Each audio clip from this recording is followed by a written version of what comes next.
Hello friends, welcome back to our channel. ఈ వీడియోలో 55 inches Samsung brand sir మీకు on చేసి కండిషన్ ఎలా ఉందని అయితే చూపిస్తాను. ప్రెజెంట్ ఆన్ కండిషన్ లో అయితే ఉంది. మీకు ఇక రెడ్ లైట్ ఇండికేషన్ అయితే చూడొచ్చు. మనకి స్క్రీన్ మీద జస్ట్ వన్ టైం లైట్ అనేది బ్లింక్ అయిపోయిన తర్వాత జస్ట్ సిస్టమ్ అనేది రీస్టార్ట్ అవుతుందని చెప్పేసి కస్టమర్ అయితే కంప్లైంట్ బుక్ చేసుకున్నారు. సో కస్టమర్ ప్లేస్ కి విజిట్ చేసిన తర్వాత మన కస్టమర్ కి అయితే టోటల్ ఎక్స్ప్లెనేషన్ చేసిన తర్వాత మన సర్వీస్ స్టేషన్ కి అయితే పికప్ చేసుకున్నాం. ఒకసారి ఆన్ చేసిన తర్వాత మీకు కండిషన్ ఎలా ఉందని అయితే చూపిస్తాను. ప్రెజెంట్ మీకు ఇక్కడ రెడ్ లైట్ ఇండికేషన్ అయితే చూడొచ్చు. రెడ్ లైట్ అనేది ఇక్కడ బ్లింక్ అవుతా ఉంది కంటిన్యూగా. మనకి స్క్రీన్ మీద ఒక లైట్ అనేది వచ్చేసిన తర్వాత మనకి టీవీ అనేది ఆఫ్ అయిపోతుందని చెప్పేసి కస్టమర్ అయితే కంప్లైంట్ అయితే బుక్ చేశారు. ఒకసారి మీకు ఆన్ కండిషన్ లో ఉన్నప్పుడు మీకు చూపిస్తాను. మీరు అబ్జర్వ్ చేస్తే కనిపిస్తుంది. ఒకసారి మీకు లైట్ కూడా ఆఫ్ చేసి ఒకసారి చూపిస్తాను. ఇక్కడ లైట్ ఉండటం వల్ల మీకు ఐ హోప్ మీకు క్లియర్ ఉండదు. ఇక్కడ ఇప్పుడు మీరు అబ్జర్వ్ చేయొచ్చు దీన్ని. ఇక్కడ కింద రెడ్ లైట్ అనేది బ్లింక్ అవుతుంది. ప్లస్ స్క్రీన్ మీద కూడా జస్ట్ ఒక లైట్ అనేది టార్చ్ లైట్ టైప్ ఒక లైట్ అనేది వచ్చేసిన తర్వాత మనకి సిస్టమ్ అనేది ఆఫ్ అయిపోతుంది. లైట్ అనేది జస్ట్ ఒక బ్లింక్ వచ్చేసిన తర్వాత ఆఫ్ అయిపోతుంది. కస్టమర్ వచ్చేసి ఇది కంప్లైంట్ అయితే బుక్ చేసుకున్నారు. సో ఇలాంటి ఎల్ఈడి ఎల్సీడీ టీవీస్ ఏమైనా రిపేర్ ఉంటే నా నెంబర్కి అయితే కాంటాక్ట్ చేయొచ్చు. నా నెంబర్ వచ్చేసి 7997000123. ఆల్ ఓవర్ హైదరాబాద్ అనే సర్వీస్ ఉంటుంది, pickup and dropping. Depending on condition బట్టి కస్టమర్ ఇంటి దగ్గర రిపేర్ చేసి ఇవ్వడానికి అయితే ట్రై చేస్తాం. ఇన్ కేస్ ఇలాంటి సిచ్యువేషన్ లో స్క్రీన్ ప్రాబ్లమ్స్ కానీ ఇలాంటి మదర్ బోర్డ్ ప్రాబ్లమ్స్ ఏమైనా రిపేర్ ఉంటే సర్వీస్ స్టేషన్ కి అయితే పికప్ చేసుకుని టోటల్ రిపేరింగ్ అనేది కంప్లీట్ చేసిన తర్వాత కస్టమర్ కి అయితే డెలివరీ ఇవ్వడం జరుగుతుంది. సో ఇలాంటి ఎల్ఈడి ఎల్సీడీ టీవీస్ ఏమైనా రిపేర్ ఉంటే smart android TVs Mi, Vu, TCL, Sony, Samsung, Mi any brand మన దగ్గర అయితే రిపేర్ కి అయితే పాసిబిలిటీ ఉంటుంది. ఒకసారి టోటల్ ఇది ఓపెన్ చేసిన తర్వాత ఇంటర్నల్ ఎలా ఉంటుంది అనేది టోటల్ వీడియో అయితే నేను చూపిస్తాను. స్కిప్ చేయకుండా టోటల్ వీడియో అయితే చూడండి. ఫస్ట్ టైం మన ఛానల్ చూస్తున్న వాళ్ళు లైక్ చేయండి, షేర్ చేయండి, సబ్స్క్రైబ్ చేయండి. Thanks for watching. టోటల్ ఇదంతా ఓపెన్ చేసిన తర్వాత టీవీ అంతా బ్యాక్ డోర్ అంతా ఓపెన్ చేసిన తర్వాత ఇంటర్నల్ ఎలా ఉంటుందని మళ్ళీ చూద్దాం. 55 లో కూడా సేమ్ ప్రాబ్లం అనేది ఒక్కోసారి ఫేస్ చేయడం అయితే జరుగుతుంది. నేను ఆల్రెడీ ఇంతకుముందు దాని గురించి వీడియోస్ కూడా నేను చేశాను. సో టోటల్ బ్యాక్ డోర్ అంతా ఓపెన్ చేసిన తర్వాత ఎలా ఇంటర్నల్ ఎలా ఉంటుంది అనేది టోటల్ వీడియో అయితే నేను చూపిస్తాను. ఫ్రెండ్స్, బ్యాక్ డోర్ ఓపెన్ చేసిన తర్వాత మీరు ఇక్కడ ఇంటర్నల్ అయితే అబ్జర్వ్ చేయొచ్చు. దీంట్లో వచ్చేసి ఒక power board and mother board plus without Tcon board అయితే ఉంటుంది. అంటే ఇన్బుల్టెడ్ మదర్ బోర్డ్ లోనే టీకాన్ బోర్డ్ అనేది ఇవ్వడం జరుగుతుంది. సో టీకాన్ బోర్డ్ అనేది సపరేట్ అయితే దీంట్లో అవైలబిలిటీ ఉండదు. దీంట్లో వచ్చేసి సింగిల్ ఎల్విడిఎస్ కేబుల్ అయితే ఇవ్వడం జరుగుతుంది. 80 పిన్ ఎల్విడిఎస్ కేబుల్ ఉంటుంది. సో ఇంటర్నల్ లో వచ్చేసి ఇలా ఉంటుంది. దీని ప్యానల్ పార్ట్ నెంబర్ అయితే మీరు ఇక్కడ చూడొచ్చు. ఇది వచ్చేసి ప్యానల్ పార్ట్ నెంబర్ అంటారు. సో ఇంటర్నల్ వచ్చేసి ఇలా ఉంటుంది. టోటల్ రిపేరింగ్ అనేది కంప్లీట్ చేసిన తర్వాత ఎలా ఉంటుందని మళ్ళీ చూద్దాం. ఫ్రెండ్స్, బ్యాక్ డోర్ అయితే ఓపెన్ చేసిన తర్వాత ఇంటర్నల్ చూసారు కదా, అబ్జర్వ్ చేశారు కదా. సో ఇంటర్నల్ అనేది ఇలా ఉంటుంది.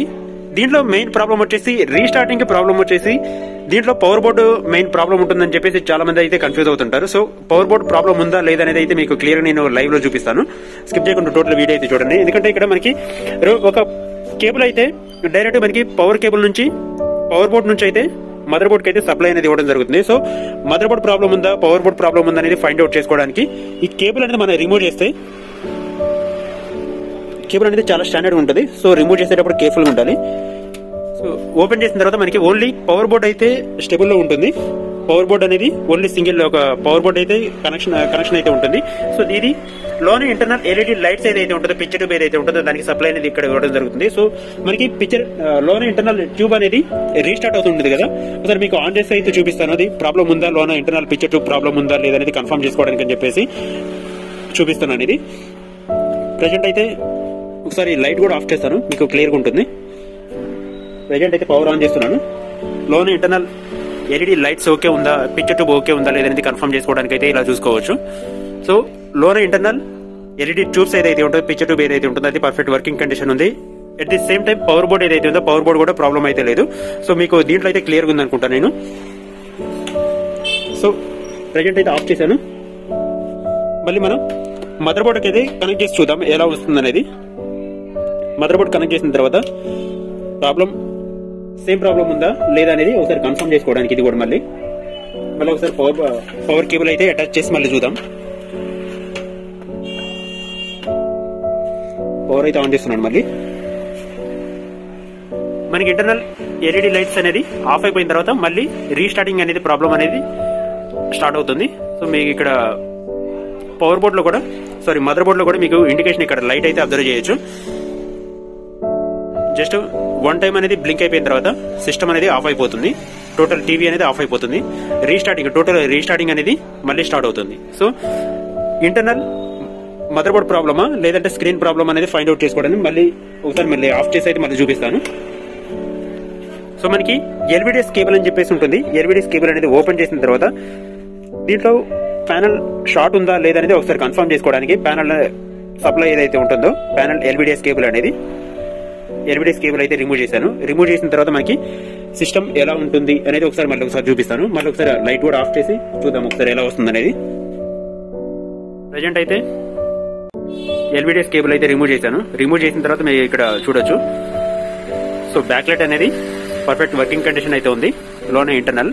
సో ఎల్విడిఎస్ కేబుల్ అయితే ఉందో ఎల్విడిఎస్ కేబుల్ అనేది రిమూవ్ చేసిన తర్వాత మనకి బ్యాక్ లైట్ అనేది రీస్టార్టింగ్ అనేది అవ్వకుండా నార్మల్ స్టేబుల్ లో ఉంది. మీకు ఇక్కడ రెడ్ లైట్ ఇండికేషన్ కూడా చూడొచ్చు. ఆక్స్ కేబుల్ దగ్గర మనకి రెడ్ లైట్ ఇండికేషన్ అయితే స్టేబుల్ లో ఉంది. సో ప్యానల్ అనేది ప్రాబ్లం ఉంది, ఇంటర్నల్ స్క్రీన్ అనేది ప్రాబ్లం ఉంది. సో దానివల్ల మనకి రీస్టార్టింగ్ అనేది జరుగుతుంది. సో ఇలాంటి ప్రాబ్లమ్స్ ఏమన్నా మీకు ఫేస్ చేస్తుంటే నా నెంబర్కి అయితే కాంటాక్ట్ చేయొచ్చు. నా నెంబర్ వచ్చేసి 7997000123 ఆల్ ఓవర్ హైదరాబాద్ అనే సర్వీస్ ఉంటుంది. సో ఈ ప్రాబ్లం అనేది సాల్వ్ చేసిన తర్వాత వీడియో అనేది మళ్ళీ కంటిన్యూ చేస్తాను. ఫస్ట్ టైం మన ఛానల్ చూసిన వాళ్ళు లైక్ చేయండి, షేర్ చేయండి, సబ్స్క్రైబ్ చేయండి. Thanks for watching. Yeah friends, ఇక్కడ ప్యానల్ పార్ట్ నెంబర్ అయితే అబ్జర్వ్ చేయొచ్చు, CCPD అని చెప్పేసి. అంటే దీంట్లో ప్యానల్ అయితే యూజ్ చేయడం జరుగుతుంది. CCPD అంటే సమ్ మోడల్స్ లో BOE ప్యానల్, సమ్ మోడల్స్ లో ST ప్యానల్ అని చెప్పేసి, సమ్ మోడల్స్ లో BOE ప్యానల్ అని చెప్పేసి యూజ్ చేయడం జరుగుతుంది. ప్రజెంట్ అయితే దీంట్లో CKV ట్రాక్స్ అయితే ప్రాబ్లం ఉంది. సో సైడ్ కార్నర్ అయితే మీరు అబ్జర్వ్ చేయొచ్చు. CKV లైన్స్ అనేది టోటల్ ఓపెన్ చేసాం, అయినా కానీ రిపేర్ అనేది అవ్వలేదు. సో రిపేర్ అనేది అవ్వట్లేదని చెప్పేసి కస్టమర్కి అయితే టోటల్ ఎక్స్ప్లెనేషన్ అయితే చేసాం. సో CKV లైన్స్ అనేది షార్ట్ అవ్వడం వల్ల ఈ పాండా ప్యానల్ అనేది రిపేర్కి పాసిబిలిటీస్ చాలా తక్కువ ఉంటుంది. సో కస్టమర్ కూడా 50-50 ఛాన్సెస్ అని చెప్పేసి కస్టమర్కి అయితే ఎక్స్ప్లెనేషన్ చేస్తాం. సమ్ మోడల్స్ లో రిపేర్ అయిన తర్వాత కూడా మనకి స్క్రీన్ మీద లైన్స్ రావడం కానివ్వండి, స్క్రీన్ మీద ఒక షాడో టైప్ కనిపించడం కానీ, కలర్ వేరియేషన్ కనిపించడం కానీ పాండా ప్యానల్స్ లో ఎక్కువైతే అబ్జర్వ్ చేయొచ్చు మనం. సో రిపేర్కి అయితే మనం 100% మనం ట్రై చేసాం, బట్ రిపేర్ అనేది అవ్వలేదు. సో మనకి కస్టమర్కి అయితే టోటల్ ఎక్స్ప్లెనేషన్ అయితే చేసాం. దీంట్లో కొత్త ప్యానల్ అయితే యూజ్ చేసుకోవాలని చెప్పేసి. మీరు ఇక్కడ బ్యాక్ లైట్ కూడా అబ్జర్వ్ చేయొచ్చు. బ్యాక్ లైట్ అనేది పర్ఫెక్ట్ వర్కింగ్ కండిషన్కి అయితే తీసుకొచ్చాం, కానీ దాని పిక్చర్ అనేది మనకి అవుట్పుట్ రాలేదు. సో కస్టమర్కి ఎక్స్ప్లెనేషన్ చేసిన తర్వాత కస్టమర్ అయితే డెసిషన్ మీద డిపెండింగ్ అయింది, కొత్త ప్యానల్ ఇన్స్టాలేషన్ చేసుకోవాలా లేదా అనేది. టోటల్ కస్టమర్కి అయితే ఎక్స్ప్లెనేషన్ చేసిన తర్వాత అవుట్పుట్ అయితే ఇలా ఉంది. సో ఫస్ట్ టైం మన ఛానల్ చూస్తున్న వాళ్ళు లైక్ చేయండి, షేర్ చేయండి, సబ్స్క్రైబ్ చేయండి. ఇలాంటి ప్యానల్స్లో కూడా ఇలాంటి ప్రాబ్లమ్స్ ఉంటాయి అని చెప్పేసి మీకు తెలియాలని చెప్పేసి ఈ వీడియో అనేది షూట్ చేశాం. సో ఐ హోప్ మీకు అర్థమైంది అనుకుంటా, శాంసంగ్ ప్రాబ్లమ్స్ ఇలా ఉంటాయి అని చెప్పేసి.